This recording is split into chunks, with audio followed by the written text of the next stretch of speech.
Bienvenue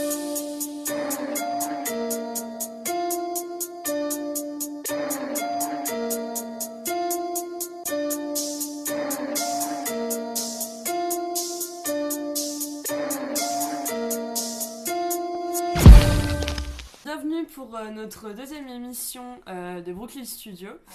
Alors, on va faire le même principe que la première émission, donc une édition, un pays ou une langue. Aujourd'hui, on est en comité restreint, puisque je suis accompagnée de mes deux congénères, Juliette, ici présente, et le petit Charles. Carlito. Donc aujourd'hui on va sortir un peu de notre zone de confort francophone, puisqu'on va on va quitter la France, on va quitter la Belgique pour aller vers l'Espagne, et pas que, puisqu'on va traverser l'Atlantique et aller vers l'Amérique du Sud. Donc on va commencer pour introduire le propos par écouter Foreign d'un artiste qui s'appelle Kid Keo et qui est très lourd, donc je vous laisse écouter.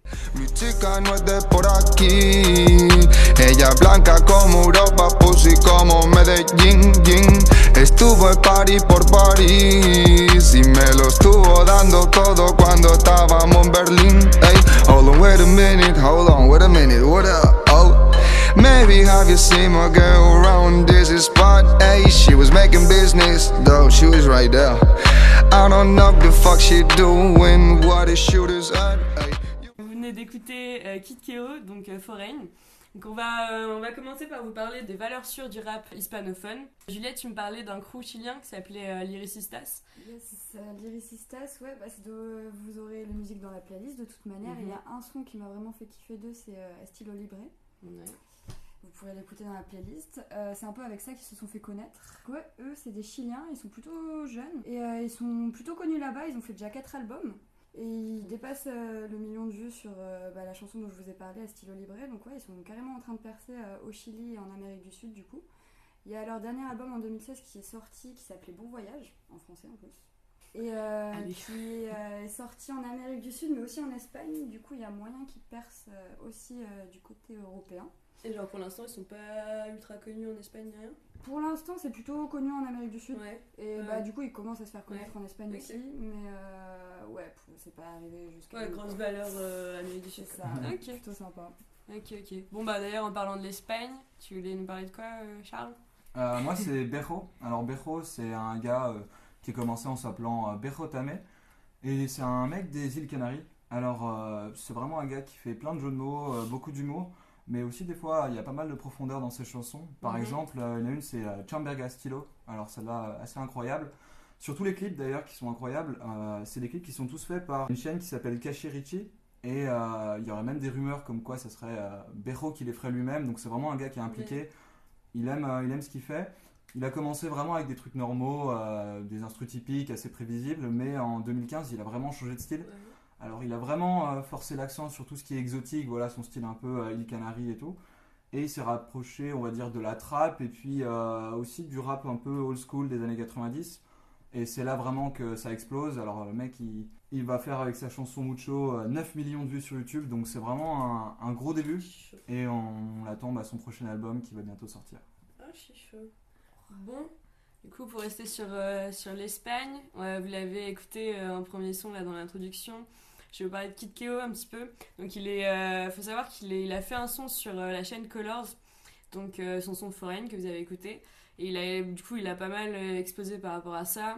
On le connaît surtout au travers de ses clips, comme le clip Dirty et Relax, c'est des clips ultra soignés. Il y a des visuels ultra modernes qu'on peut comparer avec des visuels genre du rap ricain, c'est comparable de fou. Il faut savoir que c'est beaucoup de trap aussi, avec des prods plutôt lourdes, enfin de la trap quoi, basique. Par contre, spécificité, c'est qu'il mélange vachement l'anglais et l'espagnol. Il fait les deux, la plupart de ses sons il fait les deux, voire il y a même des sons où il fait que l'anglais. D'ailleurs c'est lourd par rapport à ça parce que ça doit être genre un des seuls rappeurs espagnols à savoir parler anglais, très clairement, ou le seul espagnol à savoir parler anglais en passant. Et lui-même il le dit parce qu'il dit qu'il a de la MIF au Canada et qu'il déconne dessus en disant qu'il veut pas imiter Drake. C'est une petite pique à un de ses potes espagnols qui rappe en anglais. Qu'est-ce qu'il va faire? Du coup d'ailleurs il a une petite réputation sulfureuse sur les réseaux sociaux, notamment le fait par rapport à la drogue. Il reçoit pas mal de piques par rapport à ça, surtout sur son son History où c'est le thème de son son. Et il a fait du coup un boom incroyable en France, en Espagne. Un boom aussi par rapport aux vues sur YouTube en quelques mois vraiment. Et maintenant ça s'écoute partout en Espagne, donc reste à savoir si c'est juste un mouvement de mode ou si ça va perdurer. Je conseille vraiment son projet All Times in Gotham pour ceux qui kiffent vraiment la trappe, genre la grosse trappe en giant. Surtout du coup les sons comme Foreign forcément, qui est sur Colors. D'ailleurs je conseille Colors, allez voir, c'est une mine de putain de talent. Et surtout le son Renaman qui est vraiment vraiment vraiment très lourd, genre le refrain il est fou et vous allez vraiment vous enjailler dessus. En restant en Espagne aussi, je voulais vous parler de Raphaël Lachowski. C'est un tout autre style. Il s'est imposé à partir des années 2000 comme vraiment un des porte-parole du rap espagnol. Et allez voir des lives de lui sur YouTube parce qu'il a un charisme vraiment de fou sur scène. D'ailleurs, ce qui contribue vraiment à son succès, en plus du fait qu'il a une qualité de plume juste incroyable. Et du coup, genre, on comprend genre, l'ampleur de la poésie du rap espagnol. Genre, par exemple, sur son son Por el amor al odio. Et de toute façon, son projet Donde duele inspira, ça va plaire à tous ceux qui sont fans de rap conscient, qui tirent vers la poésie. Et c'est vraiment basé sur des prods super jazzy avec des solos de piano ou de saxo. Et d'ailleurs, il a fait une série de concerts accompagnés d'un orchestre de jazz, donc c'est plutôt lourd. Allez voir ça. Donc, on va passer maintenant on va écouter un son d'un pionnier du rap espagnol, d'un crew pionnier du rap espagnol qui s'appelle Violadores del Verso. Le son s'appelle Vivir para contarlo, donc on vous laisse avec ça. Dame un ritmo cuando falte emoción. Volvemos a contarlo con la misma pasión. Hemos reservado la mejor colección de delirios que quisieron convertirse en canción. Que no estaban muertos, joder, estaban de parranda. Violadores del Verso siempre fue la banda. Nos echaban en falta y eso era la única manera de alimentarnos el alma, sabiendo que la peña espera algo más de lo nuestro. Traemos la ciencia en los textos, las mismas caras, los mismos gestos. Mira tú. Donc voilà, vous venez d'écouter Vivir para contarlo et on va vous faire un petit historique du rap espagnol. Donc faut savoir que Madrid c'est une ville super importante dans l'histoire du rap espagnol. Donc fin des années 80, on voit que ça s'impose avec El Club de los Poetas Violentos en 1994. Ensuite, c'est vraiment des prods un peu pesantes. Forcément, c'est un style ancien, donc c'est pas forcément oufissime à écouter, même si ça reste intéressant quand même. Sur certains, il y a des samples un peu jazzy. On a après Siete Notas, Siete Colores avec Mucho Muchacho en leader, qui raconte vraiment le style de vie des banlieues barcelonaises. Et donc, par contre, au niveau du rap espagnol, on voit que ce qui est intéressant, c'est qu'il y a vraiment, comme tu me disais Juliette tout à l'heure, on voit qu'il y a vraiment une volonté de s'éloigner d'une simple copie du rap ricain pour vraiment faire un style. Inspiré à chaque fois de tout ce qui. Je l'ai pas dit pour les Resistas, mais c'est pareil, eux, c'est des grosses. c'est des sax, etc. Tu sens la musique. Limite, ça tire vers le traditionnel des fois. Carrément, c'est beaucoup plus. C'est beaucoup plus inspiré de leur musique à eux, traditionnelle. Et du coup, après, on a à Séville, on a Mala Rodriguez. C'est genre la première influenceuse de rap féminin en Espagne. Et depuis, elle est genre vraiment super suivie depuis plus de 15 piges, surtout, et même en Amérique du Sud. Et vraiment, le crew espagnol à partir duquel tout a pété, c'est vraiment genre ce qu'on a écouté, Violadores del Verso, avec genre des lyrics ultra soignés. Qui ont été leurs sons ont été repris plein de fois par toute la nouvelle scène du rap espagnol. Après on a d'autres influenceurs qui vont être Taking, Solo et Nash. Et voilà pour l'Espagne. Donc par contre faut pas oublier que du coup énorme influence aussi de l'Amérique du Sud. Donc Juliette, Cuba. Ouais, du coup. Cuba, on va aller encore plus loin.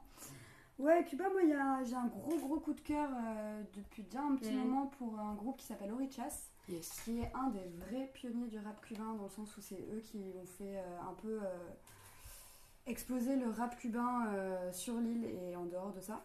Ils se sont tout de suite inspirés, comme on disait en fait, de tout ce qui est musique cubaine. Ouais, sur leur prod. Parce que je sais pas si vous connaissez par exemple, il y aura peut-être des amateurs de musique cubaine qui reconnaîtront ça. Mais c'est vrai Sam. Il y a un groupe Buena Vista Social Club, qui est juste une institution dans la musique cubaine. Voilà. Et qui a fait un peu exploser la musique cubaine à travers le monde. Et eux, directement, ils s'inspirent de ça. Il y a beaucoup de prods, du coup, ils font même, pas des feats avec eux, mais ils reprennent leurs prods pour rapper dessus, etc. Et eux, ils ont explosé dans les années 90 à Cuba. C'est eux qui ont fait intéresser le régime de Castro même au rap. Et Non. Attends, le régime de Castro Ouais, s'est intéressé au ouais, rap carrément. finalement. Ouais, carrément, mais tu sais, là-bas, c'est carré. En fait, ils ont C'est ouf. un label de rap, mais géré par l'État. Genre, Ok. genre rap gouvernemental. C'est une nationalisation Ah, la du rap. propagande. Ouais, vraiment, c'est un truc de fou. C'est un truc de fou. Ouais, et d'ailleurs, là-bas, il y a des petits crews de rappeurs qui se détournent un peu de ça, parce qu'ils veulent pas Tu m'étonnes. rentrer dans Ouais, tu tout m'étonnes. ce qui est régime, etc. Ah, surtout les rappeurs. Et ouais, Orichas, ils viennent d'un petit barrio. Ouais, d'un espèce de ghetto cubain juste à côté de la Havane. Ouais. Et ouais, si je peux vous recommander certains sons, c'est 537 Cuba par exemple, ou Représente, ou même Allo Cubano, etc. Ouais. Et eux, pareil, c'est des vrais prods. C'est assez old school, mais c'est très cool. Et ils se sont même fait connaître. En fait, leur premier album, Allo Cubano, ils l'ont fait éditer à Paris. Ouais. Ouais, c'est ce que tu disais. Et du coup, c'est assez empreint aussi d'une nostalgie, parce que du coup, ils sont un peu loin de chez eux, etc. Ils en parlent beaucoup dans leurs chansons. Un peu nostalgique du soleil, de tout. M'étonne, Paris, Cuba, c'est pas trop la même Ouais, chose. c'est ça. Et quand ils ont percé en France, ils ont même fait des feats à l'époque avec Cool Chain, donc de NTM, avec Rof, avec Passy, etc. Donc je vous invite à aller voir ça aussi. Et il y a Et même voilà. un mec dans le coup, tu me disais, qui rappait en français du coup. Ouais, dans Représente, C'est la ouf, chanson qu'on va mettre à la fin, il y en a un qui rappe en français même, mais de toute manière, les trois, ils sont allés vivre en Europe. Il y en a un en Italie, en France et en Espagne, je crois. Ouais, donc plutôt imposé quoi finalement. Ouais, donc voilà. Petite Ouais. musique. Ouais, Donc, il pèse dans le rap game. yes. Donc on va revenir en Espagne du coup, Charles, avec Case O, tu me parlais. Ok. Alors, Case O, donc c'est vraiment un mec, un ancien du rap. Il s'appelle Javier Ibarra et il a commencé sa carrière. Ce qui est assez marrant, c'est il a commencé en tant que MC et il enregistrait les sons dans sa salle de bain pour faire un effet un peu réverbération. Système Z. Ouais, voilà, tout fait maison. Et il a commencé à 13 ans, il a fait son premier EP qui s'appelle Puzzle, donc en 93. Jusqu'à aujourd'hui, c'était vraiment des projets avec des groupes de rap qui fonctionnaient pas trop comme il voulait. Et finalement, il se lance en solo. Et du coup, bon, on compte comme un ancien, mais en fait, ce projet-là qui sort, c'est vraiment neuf. Donc c'est un album qui s'appelle El Circulo, sorti en 2016. Donc vraiment gros succès à la sortie. En 3 semaines, le million de vues sur quasi tous ses sons. C'est vachement sympa, c'est très jazz. Donc sans être vraiment le vieux rap assez lourd au niveau des instrus. Là, c'est jazz avec une basse, une batterie, un petit sax aussi des fois. Donc c'est très sympa. Les Espagnols, ils kiffent les petites prods jazzy. Ouais, c'est inspiré comme on disait tout à l'heure. Et il y a un son d'ailleurs que je vous recommande, c'est Yémen. Donc Yémen, c'est un son où il décrit un monde un peu comme un désert et il dit trouver l'oasis. Et ça serait en gros le Yémen, donc un endroit qui l'inspire. Yémen comme le pays ou comme le pays. Et Yémen ganja, man. Voilà, du coup, gros message sur le Yémen, la situation là-bas et tout.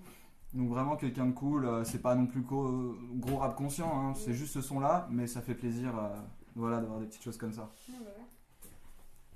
Alors, et du coup, tu me parlais aussi tout à l'heure du fait qu'il y ait des rappeurs, ce qui est intéressant d'ailleurs, qu'il y ait des rappeurs ricains qui rappent, qui font des petits raps en espagnol aussi, et ce qui montre très clairement que l'espagnol est dans tous les raps. À travers le monde. Ouais, fallait le mentionner, il y a pas mal de rappeurs US donc, qui sont soit latinos ou alors qui sont vraiment ricains et qui aiment donc chanter en espagnol. Alors on va citer Cypress Hill, du coup, avec les sons comme Insane from the Brain ou Hits from the Bong, vous connaissez. Et puis le son qu'ils ont fait en espagnol, c'est Yo Quiero Fumar Mota. Donc c'est vraiment leur genre, si vous comprenez l'espagnol. Et ensuite, un deuxième qui pour le coup est pas hispanique, mais juste un gars de Brooklyn en fait. Pas juste un gars parce que c'est Mos Def, donc célèbre donc, avec son duo avec Black Star. Et il rappe en espagnol sur scène des fois, et il a un son qui dure 2-3 minutes sur YouTube qui est excellent, qui s'appelle No Hay Nada Más. Vraiment excellent, voilà. Vous irez voir tout ça dans la playlist, on fera une playlist de qualité. On va s'écouter un petit son là d'un crew qui me tient à cœur, qui s'appelle Mandragora. Donc le son c'est Via Crisis, donc je vais laisser écouter ça. So, estoy mirando ese vaso con desconfianza. Ayer compré una botella y con ella pagué la fianza para escapar de la puta cárcel de mi mente, jugando a ser libre con los panas de siempre. Observo un cuerpo al otro lado de la cama, sé bien lo que pasó y no recuerdo cómo se llama. Quisiera despertarla y el dilema es que con esa cola no sé si decirle diabla o dama. Me enfada que Judas como siempre me traicione, andar borracho es un via crucis con demasiadas estaciones. Corro. Vous venez d'écouter Via Crisis, donc on va vous présenter, pour ceux qui vont vouloir mettre des petites références que personne ne va connaître dans leur discussion, on va vous présenter des petits crews et des petits rappeurs qui montent là en ce moment. Donc encore une fois sur Colors j'ai vu Pim Flaco, ça m'a beaucoup plu et Charles tu vas m'en dire plus. Ouais, alors on parle souvent de Pim Flaco mais il faut pas oublier qu'en fait il est donc avec son pote qui s'appelle Kinder Malo, alors les deux ils ont des super noms déjà.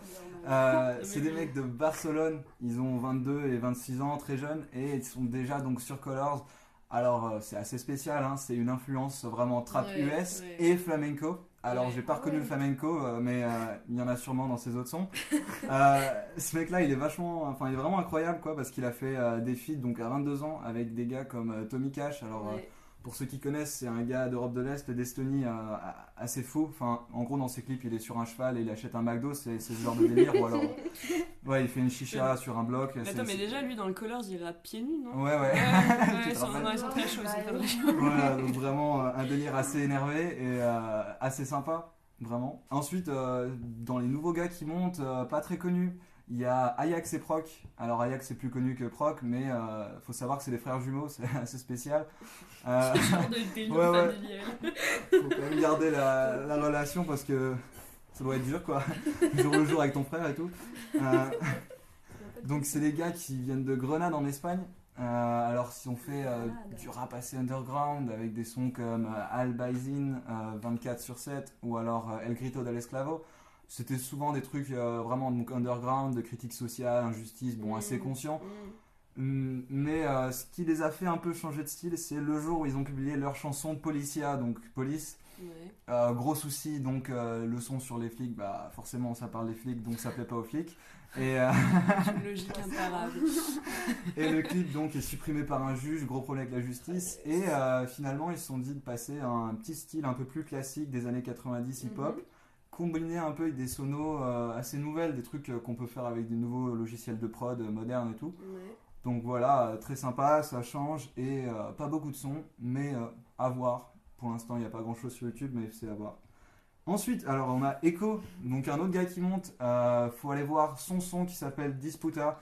C'est un mec qui est vraiment monté sur la scène nationale d'Espagne en 2016. Il a commencé à faire quelques gros concerts. Il a fait des rap contenders. Alors vous pouvez voir les punchlines qu'il a fait sur internet. Une sorte de rap contenders espagnol, ouais. Je sais pas comment ça s'appelle, mais ouais, il y a des punchlines, c'est assez violent. Il est vraiment très pro dans ses rimes, donc encore une grosse recommandation. Pour finir, on a Loco Playa. Alors Loco Playa, avec le nom déjà. Ouais. Ça fait vraiment Espagne, mais c'est pas vraiment ce à quoi tu t'attends quand t'entends le nom. C'est donc un rap encore des îles Canaries, parce qu'il y a Berro, celui dont je vous ai parlé tout à l'heure, et aussi d'autres gars comme Don Patricio qui était connu sous le nom de El Crema, et UG. Donc ils ont un album, c'est un succès vraiment considérable. Ils sortent vraiment pas mal de choses qui sont toutes dans le même délire, donc vraiment tu te poses dans ton canapé, t'écoutes ça, tu fais une soirée avec et c'est super tranquille. Genre chill ou ouais, son de soirée? C'est vraiment chill. Mais ou alors fin de soirée. Ouais, ok, d'accord. Récupération quoi. C'est putain récupération. Du coup, Juliette parlait de NFX, un petit chilien. Un petit chilien lui qui va sûrement péter aussi. Donc ouais, lui c'est un petit chilien qui est pas encore très très connu, mais qui a évolué là récemment. Yes. Il est plutôt, je vous invite à checker ses sons comme Warzone ou Breakdown. Et lui c'est plutôt, pour le coup, on avait parlé de rappeurs qui s'inspiraient vachement de leur musique traditionnelle. Lui pour le coup il s'inspire beaucoup des États-Unis, avec des scratchs un peu old school, etc. Ouais. Donc il est plus dans ce délire rap années 90, les débuts du hip-hop aux States.